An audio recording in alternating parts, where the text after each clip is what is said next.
Good morning everyone, welcome back to my channel. मेरे channel में आप सभी का स्वागत है। और आज मैं बना रही हूँ हांडवी। ये मॉर्निंग का टाइम नहीं है दोस्तों, ये एक दिन पहले की क्लिप है। मैंने शाम को स्नैक्स बनाया था। और हांडवी बनाना बहुत इजी होता है, बहुत टेस्टी लगती है, बहुत यम्मी लगती है। तो मैंने कुछ चुनिंदा दालों को लेकर भिगो लिया था। 2 से 3 घंटे मैंने इनको भिगोया था। चावल भी भिगो के रखा है। मूंग की दाल, मसूर की दाल, यही सब मैं इसमें ऐड करूँगी। थोड़ा सा चावल ऐड करूँगी और लौकी घिस के रख ली है। वेजिटेबल्स तो आप अपने टेस्ट के अकॉर्डिंग इस्तेमाल कर सकते हैं, लेकिन मैं सिर्फ़ और सिर्फ लौकी यूज़ कर रही हूँ। और बना के देखती हूँ कैसा बनता है। मसूर की दाल के कारण इसका कलर देखिए कैसा आया है। इसमें बारीक कटा हुआ मैंने प्याज ऐड कर दिया है और पहले से ही घिस कर रखी हुई लौकी को भी मैंने ऐड कर दिया है। फिर इसमें हम थोड़े से अपने टेस्ट के अकॉर्डिंग मसाले डाल लेते हैं।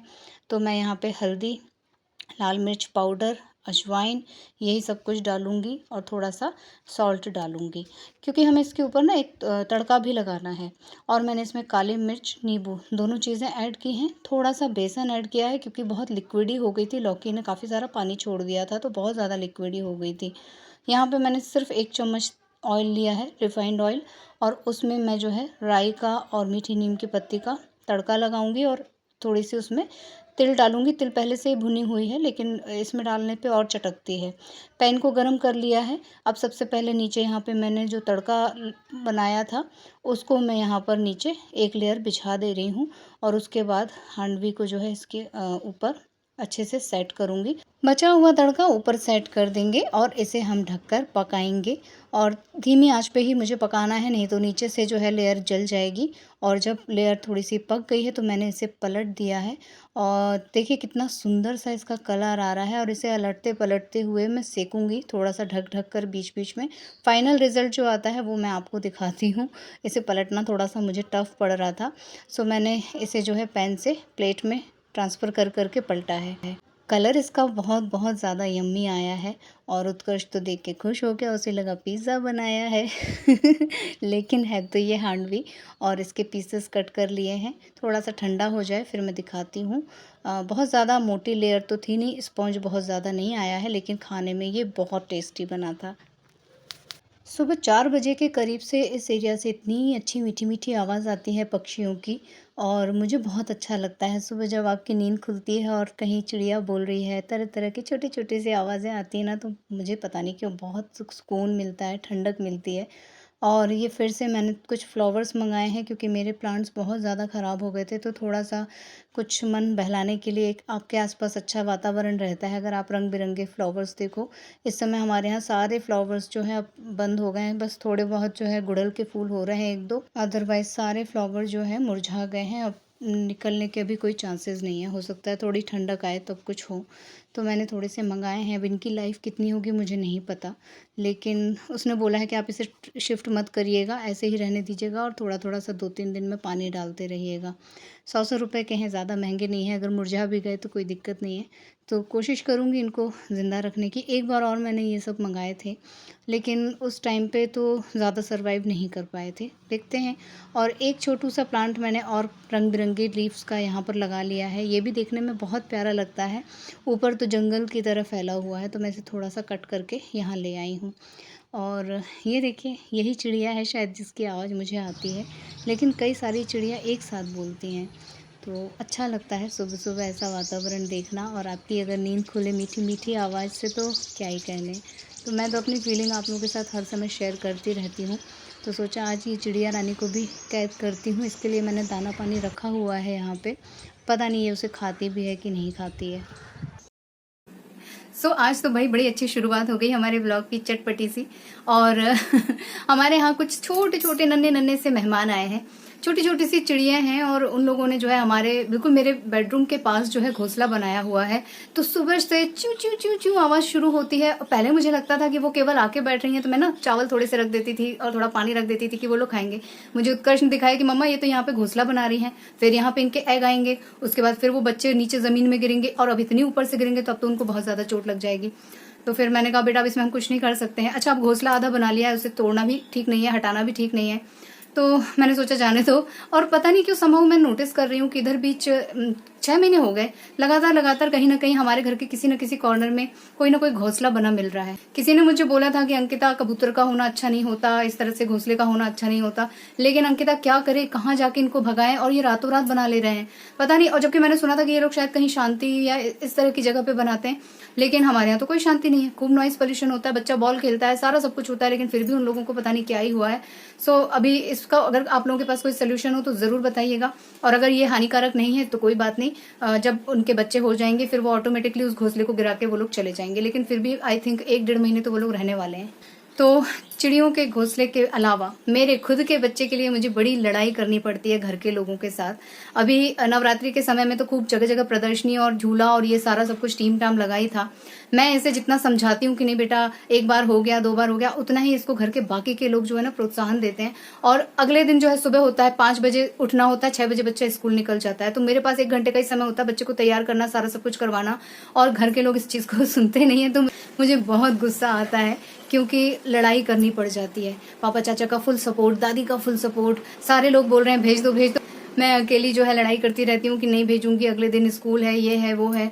और सबसे बड़ी बात ये कि भाई ये वहां जाके जो है, मैं तो बहुत कंट्रोल में रखती हूँ ना कि नहीं ये चीज नहीं करना, आप यहाँ पे गिर जाओगे, वो हो जाएगा, ऐसा हो जाएगा, वैसा हो जाएगा। एकदम खुल्लम खुल्ला जो है जितनी बदमाशी हो सकती है उतना बदमाशी करवा देते हैं सब लोग।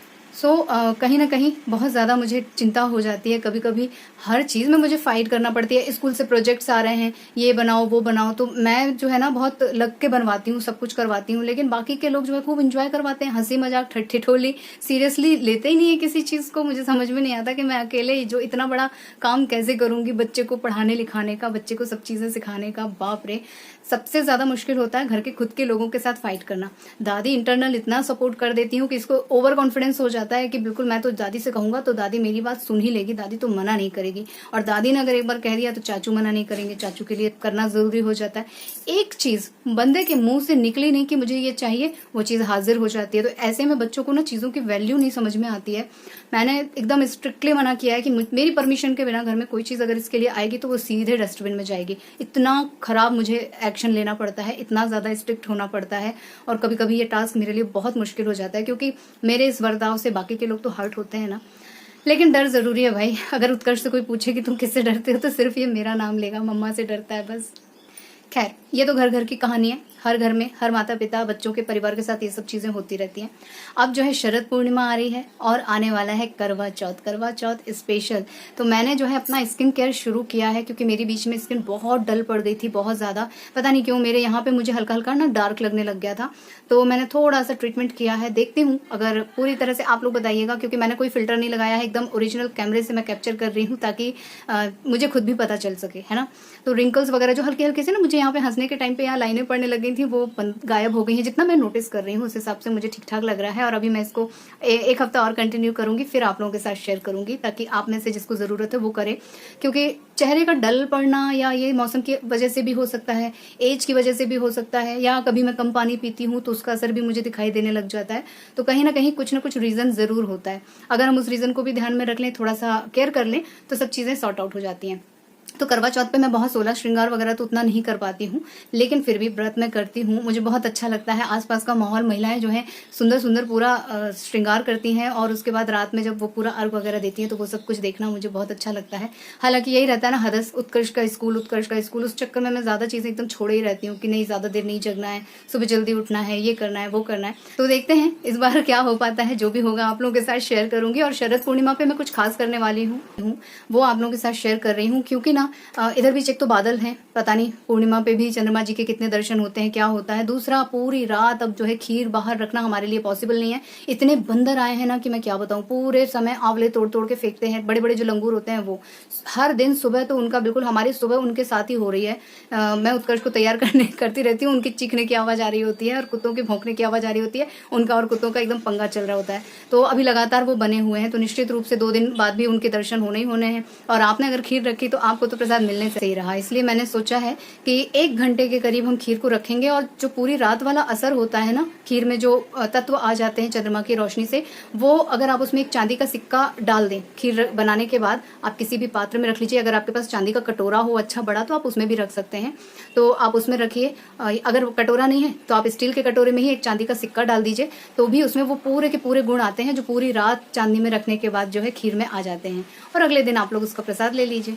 तो मैं यही करने वाली हूँ कि 1 घंटा हम लोग वहीं छत पे रहेंगे, खीर रखी रहेगी रोशनी में, और उसके बाद उसमें हम एक चांदी का सिक्का ज़रूर से डाल देंगे ताकि वो सारे तत्व आ जाएं।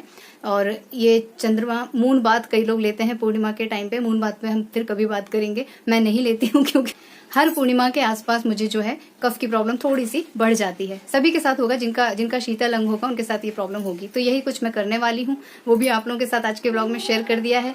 उम्मीद करती हूँ कि आप लोगों को ये ब्लॉग पसंद आएगा। अगर ब्लॉग पसंद आए तो प्लीज़ मेरे चैनल को सब्सक्राइब कीजिएगा, वीडियोज़ को लाइक कीजिएगा और अपनी फैमिली और फ्रेंड्स के साथ उसे शेयर कीजिएगा दोस्तों। और इसी तरह अपना प्यार और आशीर्वाद बनाए रखिएगा मुझ पर, अपना ख्याल रखिएगा। मिलती हूँ नेक्स्ट वीडियो में, तब तक के लिए take care, tata bye bye, अपना ख्याल रखिएगा। Bye bye, thank you for watching. मिलता हूँ नेक्स्ट वीडियो में, तब तक के लिए take care, tata bye bye.